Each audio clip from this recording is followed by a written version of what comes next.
जनों, नमस्कार। मैं एस्ट्रो अज्ञानी अपने यूट्यूब चैनल ज्योतिष प्रकाश पुंज में आपका हार्दिक स्वागत करता हूं। दोस्तों, मैं आप लोगों के लिए रोज़ नए नए विषय लाता हूं। आज फिर एक नया विषय लेकर आया हूं जिस पे हम लोग चर्चा करेंगे और ये विषय बहुत ही ज़्यादा महत्वपूर्ण है। हर माँ बाप के मन में एक क्यूरियोसिटी रहती है, खासकर जो गर्भवती महिलाएं होती हैं उनके मन में क्यूरियोसिटी रहती है, जानने की इच्छा रहती है कि मेरा बच्चा मेरे लिए भाग्यशाली होगा या नहीं। या मेरे कई लोग जो साथ में जुड़े हैं, जो तर्क वितर्क करते हैं, वो प्रश्न भी करते हैं कि क्या कोई बच्चा अपने माता पिता का भाग्य बदल सकता है। दोस्तों, आप लोग जानते हैं इस चैनल के माध्यम से जो भी बात कही जाती है वो तर्क पे कही जाती है। तो दोस्तों, मेरा विचार है, हाँ, एक बच्चा जो कि जन्म लेता है उसका अपने माता पिता से सीधा संबंध होता है। क्यों? क्योंकि माता पिता के भाग्य से ही बच्चे का जन्म होता है। इस दुनिया में कई ऐसे निसंतान भाई बहन हैं या माता पिता हैं जिनको संतान की प्राप्ति नहीं हुई, तो कहीं ना कहीं जबकि उन्होंने विशेष पूजाएं सब कुछ मन्नतें मांग के देख ली, परंतु उनको संतान नहीं हुई। कई लोग मेरे पास भी ऐसी कई सारी कुंडलियां पड़ी हैं। अभी जब मैं कुंडलियों का अध्ययन करूंगा आप लोग को वीडियो में, तो बताऊंगा कि क्या कारण रहा कि संतान नहीं हुई। क्योंकि अगर कुंडली में योग नहीं है तो आपको संतान नहीं होगी, आप कुछ भी कर लीजिए। यहाँ तक कि लोगों के IVF टेक्नोलॉजी भी फेल हो गई।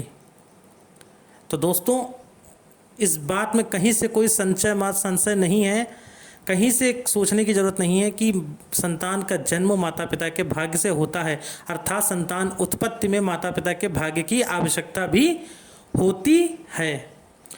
तो दोस्तों, दूसरी बात जो तर्क पे है, आदरणीय श्री के.एन. राव जी, उन्होंने एक शोध में ये साबित भी किया है कि बच्चे का शनि और गुरु माता पिता के शनि और गुरु से काफ़ी हद तक रिलेटेड होता है।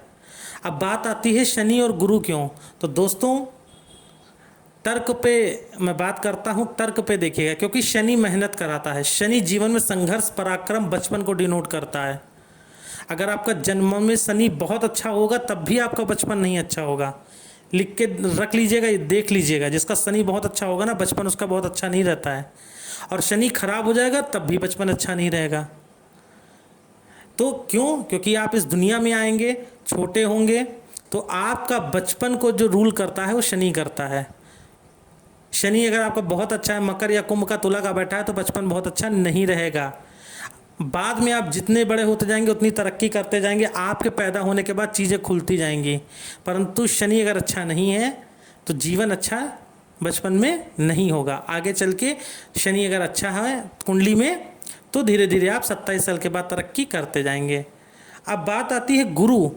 तो गुरु के पास धन है दोस्तों, गुरु के पास ज्ञान है, गुरु संतान का कारक है। तो आपका गुरु और आपके माता पिता का गुरु कहीं ना कहीं 100% रिलेशन में कहीं ना कहीं से निकलेगा। हो सकता है भावस्थ निकले, हो सकता है राशिश निकले, पिता की राशि का गुरु और आपकी राशि का गुरु सेम हो जाए, या कहीं ना कहीं आपके लग्न में गुरु कारक होगा, पिता के लग्न में कारक होगा। कहीं ना कहीं शनि और गुरु का संबंध आपके माता पिता से अवश्य बनेगा दोस्तों। अब गुरु के पीछे तर्क ये है कि आपकी शिक्षा कैसी होगी वो गुरु पर निर्भर करेगा। मान लीजिए आपके पिता इतने सक्षम नहीं है तो आपको वो उतनी अच्छी शिक्षा नहीं दे पाएंगे। उदाहरणार्थ समझिए, जैसे कोई बच्चा एक सरकारी स्कूल में पढ़ता है, कोई छोटे मोटे कॉन्वेंट में पढ़ता है और कोई शेरवुड में पढ़ता है, तो ये गुरु पे भी आपके निर्भर करता है।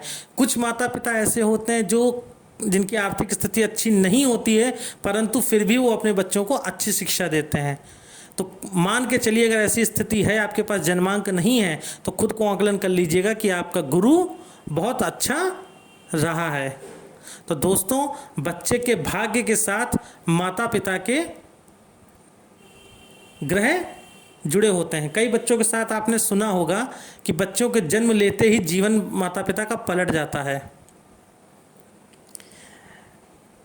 भाग्यशाली हो जाते हैं। अभी रिसेंटली में ही लगभग 2 या 3 महीने पहले मैंने एक बच्चे की पत्री देखी थी और उनकी पत्री देखने के उपरांत ही मुझे पता चला, उसके बच्चे का जैसे ही जन्म हुआ उसके फादर की दिनों दिन तरक्की होती चली गई। और मैंने उसके जन्मांक को देख के बोला भी था कि इस बच्चे का, ये अपने पिता के लिए बहुत भाग्यशाली रहेगी। और वाकई वो बच्चा जैसे जैसे अपनी ग्रोइंग एज में है, अभी 1 या 2 साल की वो बिटिया होगी, और जैसे जैसे वो अपनी ग्रोइंग स्टेज में आ रही है वैसे वैसे उसके पिता की तरक्की होती चली जा रही है। तो दोस्तों, कुछ बच्चे माता पिता के लिए भाग्यशाली बचपन से ही होते हैं।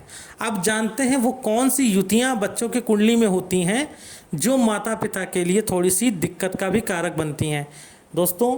और उस समय ऐसे में माता पिता को क्या उपाय करना चाहिए। दोस्तों, अपने बच्चे के जन्मांक को उठाइएगा। अगर आपके बच्चे के जन्मांक में गुरु और राहु बैठा है तो जन्म के बाद आर्थिक स्थिति बहुत डामाडोल हो जाती है, बहुत ही ज़्यादा डामाडोल हो जाती है। अगर गुरु और राहु अर्थात चांडाल दोष बन गया है बच्चे की पत्री में, तो जन्म के बाद पिता की आर्थिक स्थिति बहुत ही ज़्यादा डामाडोल हो जाती है। और बच्चा खुद भी बचपन में 1-1 रुपए के लिए तरसता रहता है। ये मैंने बहुत सारी कुंडलियों में देखा है, आंकलन करके आप देखिएगा, नीचे कमेंट सेक्शन में बताइएगा। दूसरी चीज़ दोस्तों, अगर आपके बच्चे के जन्मांक में शनि और सूर्य साथ में बैठा है, समसप्तक बैठा है, आमने सामने बैठा है, तो ऐसी स्थिति में बच्चा जैसे ही बड़ा होता है, माता और पिता, खासकर पिता से, क्योंकि पिता को डिनोट करता है सूर्य, तो पिता से वैचारिक मतभेद जमीन आसमान के हो जाते हैं। अर्थात एक दूसरे की शक्ल देखना भी पसंद नहीं करते हैं। अब कई लोग बोलेंगे कि ऐसा मेरी कुंडली में है, लेकिन ऐसा तो नहीं है दोस्तों। आप अपने ग्रहों की डिग्रियां, शनि की पावर, मान लीजिए शनि आपका तुला का बैठा है और सूर्य नीच का बैठा है, तो 100% ऐसी पोजीशन आपके जन्मांक में अवश्य होगी।